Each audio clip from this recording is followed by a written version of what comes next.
नमस्कार, मी मुक्ता दाभोलकर. नाशिकमध्ये अशोक खरात या ज्योतिषाला पोलिसांनी अटक केली आहे बलात्काराच्या आरोपाखाली. याबद्दल पोलिसांचे आणि शासनाचे अभिनंदन. या निमित्ताने काही प्रश्न मनात येतात. पहिला प्रश्न म्हणजे प्रत्येक नागरिकाचं मूलभूत कर्तव्य भारतीय संविधानाने सांगितलेलं आहे ते वैज्ञानिक दृष्टिकोनाची जोपासना करणं असं आहे.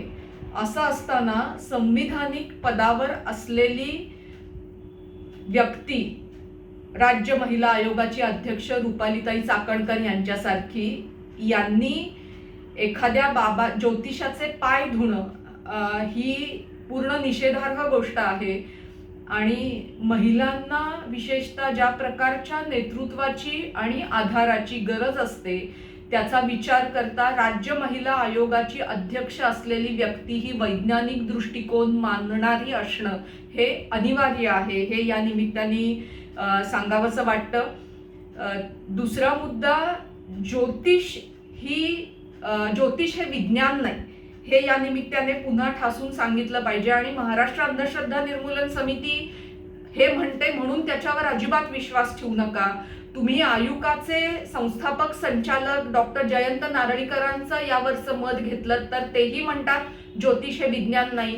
तुम्ही नासा काय म्हणतं ज्योतिषाबद्दल हे त्यांच्या वेबसाईटवर जाऊन बघा किंवा साधं AI ला विचारा, तर नासा देखील म्हणतं की ज्योतिष हे छद्म विज्ञान आहे.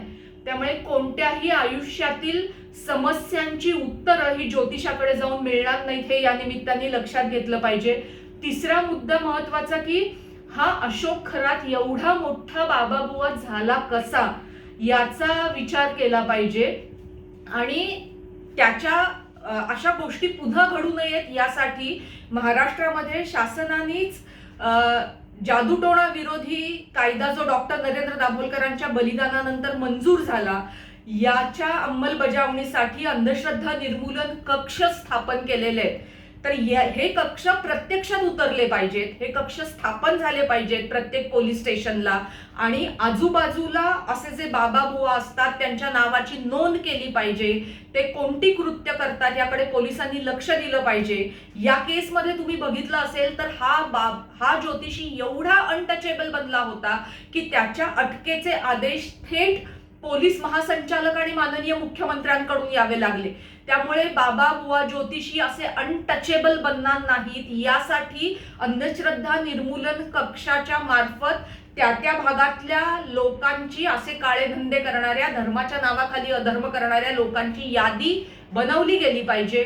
आणि चौथा महत्वाचा मुद्दा यात सांगायचा तो असा की जादूटोणा विरोधी कायदा होऊन महाराष्ट्रामध्ये 13 वर्ष झाली तरी या कायद्याचे नियम अजून बनलेले नाहीत. तर या निमित्ताने आम्ही महाराष्ट्र शासनाला असं आवाहन करतो की या राज्यातल्या पोलिसांना हा कायदा प्रभावीपणे वापरता यावा, नागरिकांना या कायद्याच्या अंमलबजावणीसाठी मदत करता यावी, प्रशासनाला स्वतःची भूमिका पार पाडता यावी, यासाठी या कायद्याचे नियम त्वरित बनवले जावेत.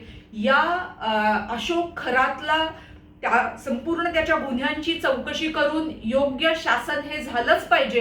पण लक्षात घ्या, त्याच्यावरती ज्या बाईच्या बलात्काराचे आरोप आहेत ती बाई त्याच्याकडे का जात होती, तर तिचं लग्न जमत नव्हतं म्हणून ती जात होती त्याच्याकडे.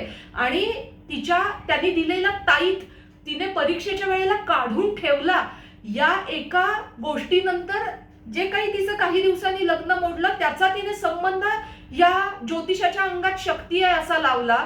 त्यामुळे नागरिकांनी देखील या बाबतीत लक्षात ठेवलं पाहिजे की आपल्या आयुष्यातल्या चिंता, अडचणी, दुःख हे सगळं आपल्या प्रयत्नांनीच दूर करावं लागतं. या कामी कोणताही बाबाबुवा ज्योतिषी आपल्या उपयोगाला येत नाही. धन्यवाद.